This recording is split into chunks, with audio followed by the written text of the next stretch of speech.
The test is in 4-part, Part 1, Part 2, Part 3, and Part 4. Now look at Part 1. Part 1. You will hear a conversation between a travel agent and a customer. First, you have some time to look at questions 1 to 7.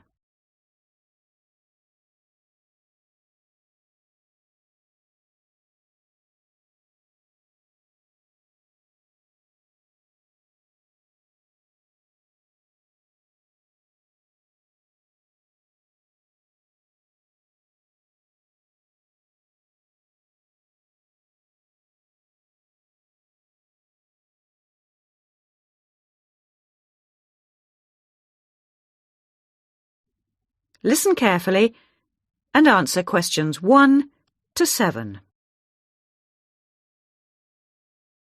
Good morning. Can I help you? Yes, I'd like to get some information about trips to New Zealand. Certainly. Take a seat and I'll be right with you. Thanks. Now, where would you like to go in New Zealand?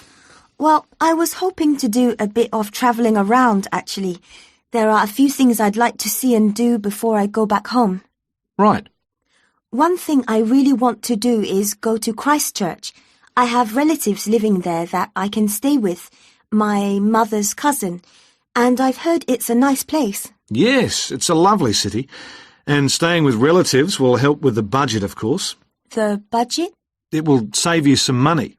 Oh, right. Well, I'm not too worried about that. I've saved quite a bit of money working in Australia. Oh, that's nice. Good for you. Well, you know that New Zealand consists of 2 main islands, the North Island and the South Island, and Christchurch is on the South Island. Is it? I was never very good at geography at school. Do you have a map I could look at? Sure. Here we are. Right, I see.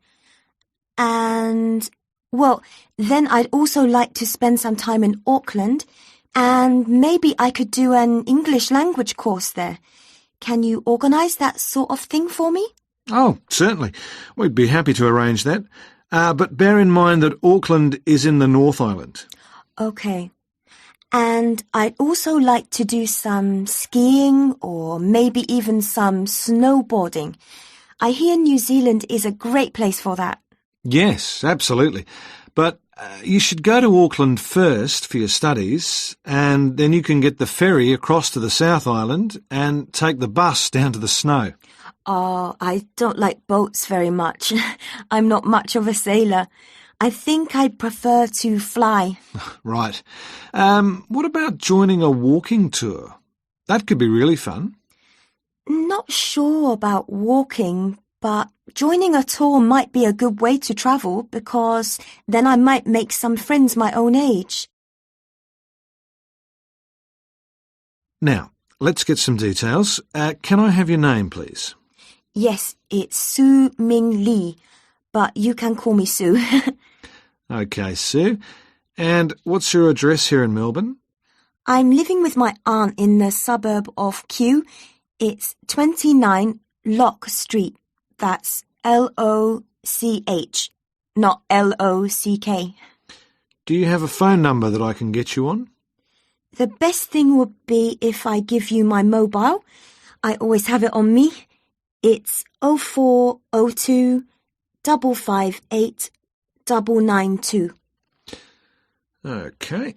And when do you want to travel? Because you'll need to be down south in July or August. Oh, yes, of course. That's winter, isn't it? So I better go to Auckland in May. Yes, let's say departing from Melbourne on the 1st of May, that's a Saturday, and then you could begin your course on Monday the 3rd. That sounds great. And how long would you like to study for? A month, 2, 3? What do you think? Well, I'll probably need more than a month. What about 8 weeks until the end of June? Fine. I'll see what I can do. Oh, and how would you like to pay for this? On my Visa card, if that's possible. Before you hear the rest of the conversation, You have some time to look at questions 8 to 10.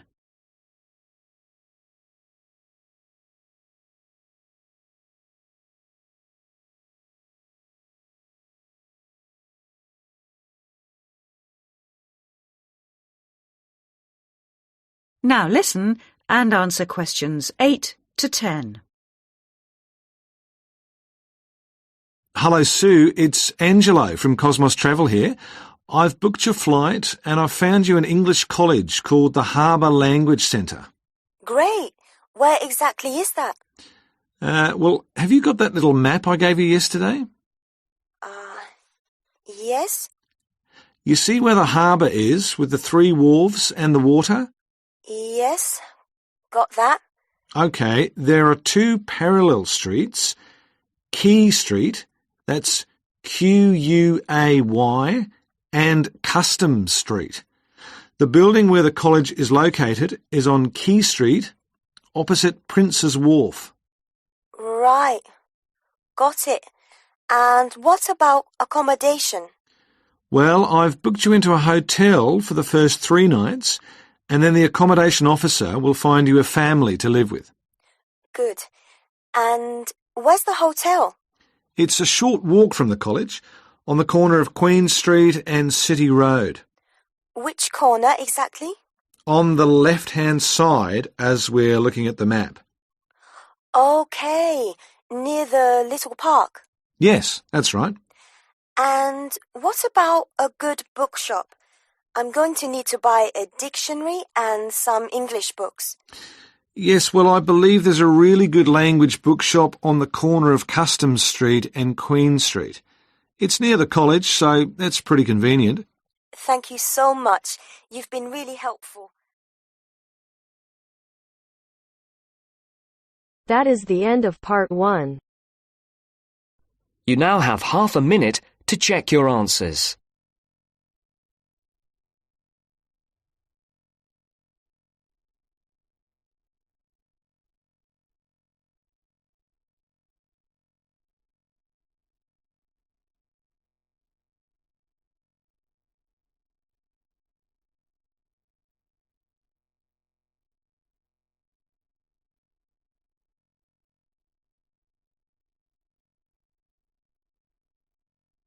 Now turns to part 2.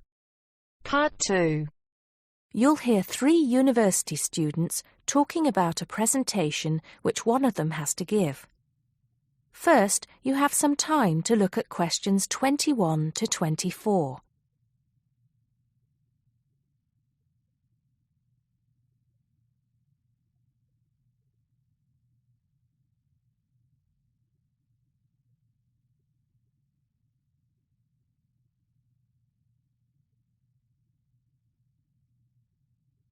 First, look at questions 11 to 14.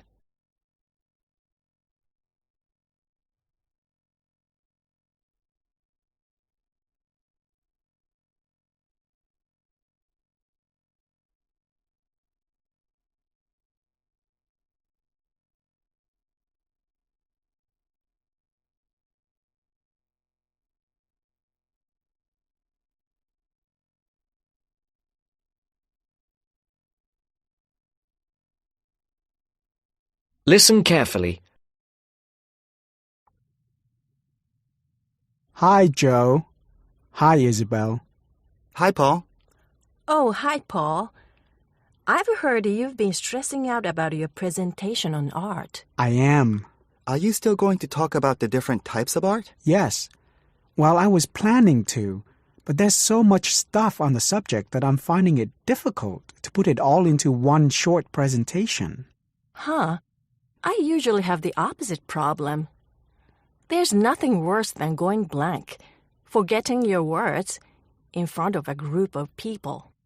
Well, the problem is that I don't know how to organize what I want to say in the presentation. Well, you know everything there is to know about the subject. It's just a question of selecting what you want to talk about. Well, there's a lot to discuss about the different periods in art. That's a good way to start. Then you can bring in how specific types of art were popular in each period. Yes, like how sculpture was popular in the classical period and paintings were popular in the Renaissance period. And how now a wide variety of media are used to create modern art. As long as you keep it concise, because it's a large area. There are so many periods and movements in art, and you don't want to just list them one by one. I agree. An explanation of the movements and periods in art wouldn't be too long. You're right. I need to just pick out some key points. Just mention the periods quickly so that I can move on to the real topic of the presentation. Yes, the variety of art, like sculpture, paintings, installations. I have an idea. Why don't you prepare a timeline to show to the class? That would be a nice visual, and it would focus your ideas so you don't get too sidetracked. Great idea. It would certainly cut down on time. Right then. Where are we? You'll begin with a very short introduction to the historical periods of art. Then, you'll talk about popular types of art within these periods. That's sorted. Maybe you could also mention some key works of art in each period, like the Venus de Milo statue or the Scream by Edvard Munch, and give some interesting facts on them. That's not a bad idea, because it does give people a frame of reference when I talk about specific kinds of art. After giving a historical context, I should really talk about different forms of art, shouldn't I? Yes, you should. After that, you can conclude with a question on what is considered to be art. Now, that would be really interesting. Yes, comparing the traditional views of art with modern views. Exactly. I think I'll have a collection of pictures, including famous pieces of art from classic to modern, projected on the wall, like the Mona Lisa, and some pop art, and ask people whether they think it's art or not. Before the broadcast continues, look at questions 15 to 20.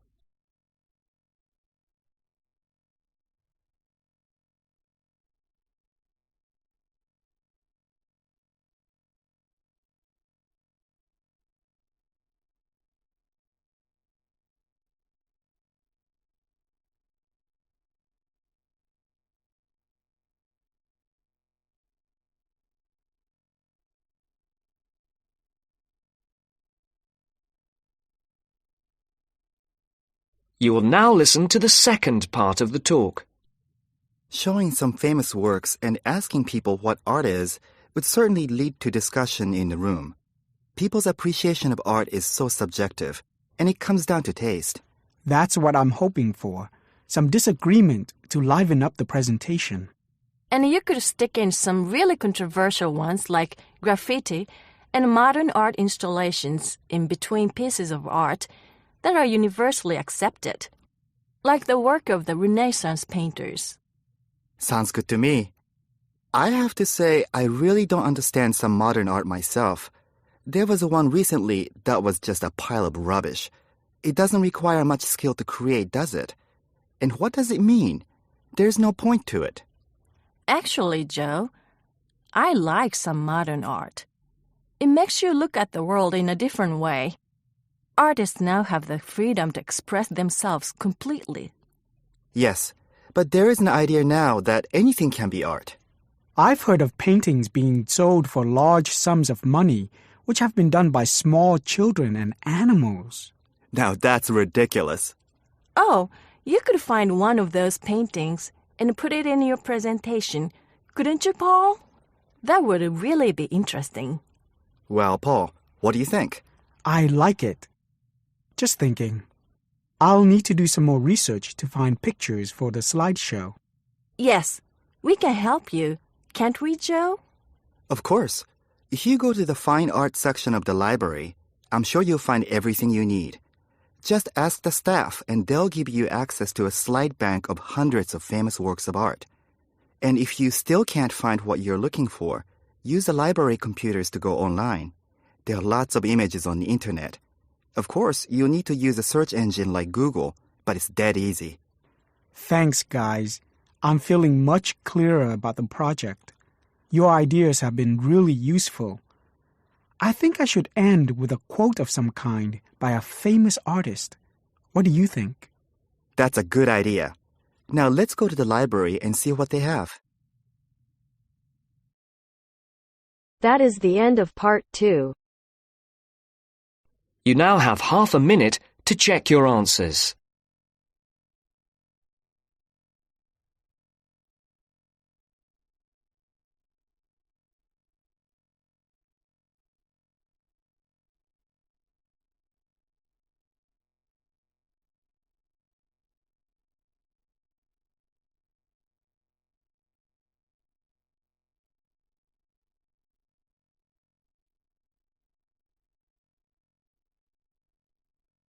Now turns to part 3.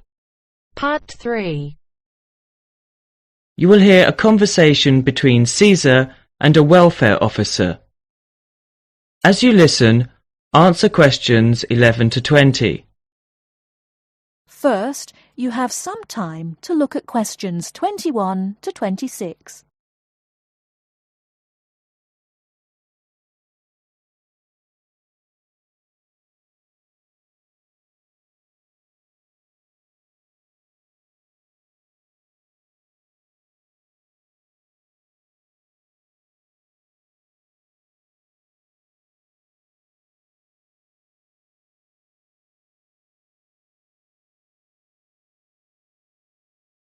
Now listen carefully and answer questions 21 to 26. Good afternoon. My name's Cesar Bautisto.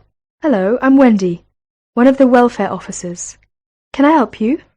Yes, I have to move out of my accommodation in 2 weeks, and I can't find anywhere else to live. Okay, I'll need to know some details about your current situation. I'm an overseas student from the Philippines. The college gave me a temporary room for 1 month. I can't find anywhere else, and I have no money. Have you told the college about your position, or asked them to let you stay longer in your accommodation? No, not yet.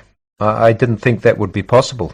Well, we can contact the accommodation service on your behalf to see if they'll let you stay a little longer, until you can find an alternative. Thank you. But I'm not sure that I can find another place, as they all ask for money before moving in, and I don't have any.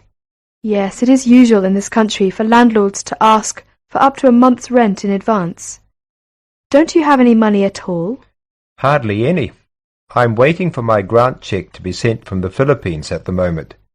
It should have been here for me to collect when I arrived in Britain, but it seems to have been lost. You can apply for emergency loan from the union if you want. The loan can be for up to £200, and we ask for a post-dated cheque for the same amount to be given to us, so that we can recover the money once you receive your grant cheque. That would be very good.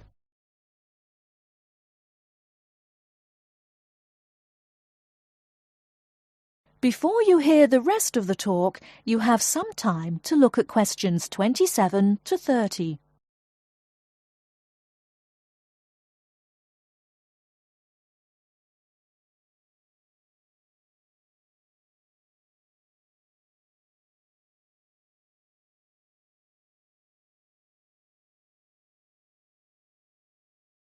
Now listen and answer questions 27 to 30.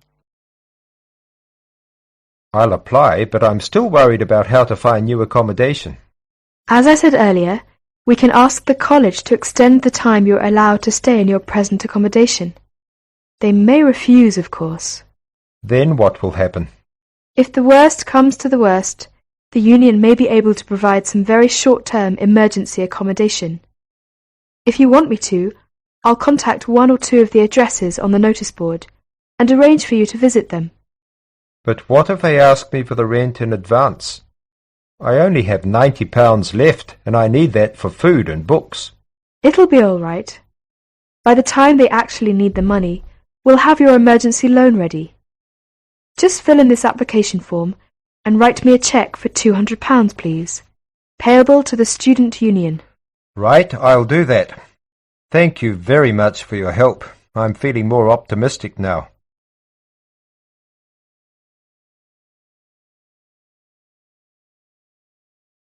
That is the end of part 3.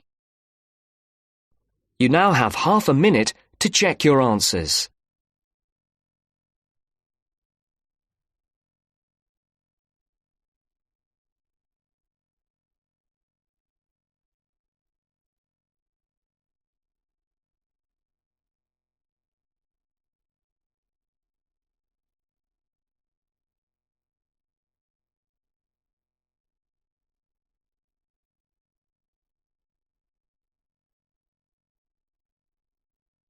Now turns to part 4.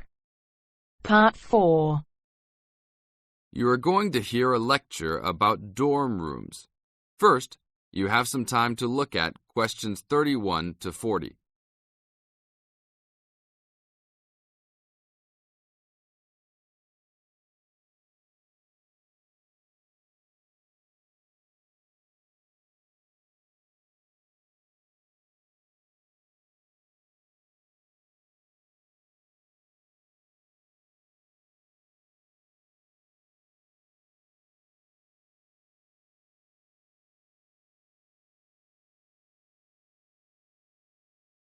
Now listen to the tape and answer questions 31 to 40. Welcome to your new home for the upcoming year. These dorm rooms are among the best in the nation and are the newest ones at this school. So I hope you will all learn to appreciate them and take good care of all the facilities here. I am Gina, and I will be residential advisor in this building for the year. Today I am going to tell you about some of the programs and facilities that are available to you. I will also be telling you the rules that everyone is expected to abide by. I will be asking you to give me your full attention for the next few minutes. I will first tell you about the facilities that are available to you. The dining facility is located on the first floor of the building. It is open 7 days a week from 7 a.m. to midnight. All the food offered to students is freshly made every day, and my own opinion is that the food is actually quite good. Feel free to come and grab a banana for breakfast or sit down with a group of friends for dinner. Although your meals are served buffet style, please do not waste food. All students are expected to clean their own tables after meals. In the basement of this building, there is a gym and recreational hall. The gym has workout equipment such as treadmills and weight sets. In the recreational hall, there are ping pong tables and a pool table for student use. You must sign in when using this equipment, and you will be held responsible for any damages or losses. The gym and recreational hall are open daily from 10 a.m. to 10 p.m. There is a kitchen located on the second floor of this building. Your dorm key will open this door. Inside there is a refrigerator, a microwave, an oven, and a stove. This room is open 24 hours a day, 7 days a week. If you decide to cook a meal, please be considerate to all the students and clean up after yourself. You can use some food in here, but please do not make a mess. Some students do end up having their food eaten from the fridge, so be careful. Don't leave anything that looks like it tastes really good. Do not leave pots and pans lying around in the kitchen. Please store these in your room. There are many programs being sponsored by our building this year. One of the most popular is our Saturday morning outings. In the past years, these trips have included going fishing, hiking, cycling, ice skating, and even going to the beach. There will be a listing of scheduled events coming out soon. The university sponsors these trips, so transportation will be provided. However, there are usually some costs associated, though they are usually minimal. Our building also has a volleyball team. All students who live in this building are welcome to join. Last year we won first place in the dorm league. Please sign up at the front desk if you are interested as soon as possible, as there are only 20 spaces available based on a first-come, first-served rule. The last things I want to talk about are the rules of our building. I know rules can be boring, but they are necessary to ensure the welfare of everyone living here. First, noise levels must be kept to a minimum after 11 p.m. Many students have early classes, so for those of you that have the luxury of sleeping until 10, please don't stay up late making lots of noise. Secondly, all visitors must sign in at the front door. Even if you have friends that are regular visitors, they must still always sign in. This rule is to prevent theft and robbery from occurring. Thirdly, alcohol and drugs are not permitted in this dorm in any place or at any time. Lastly, just be safe and have a great time. University is the greatest time of your life, so make the most of it. Thank you all for your attention. That is the end of part 4. You now have half a minute to check your answers.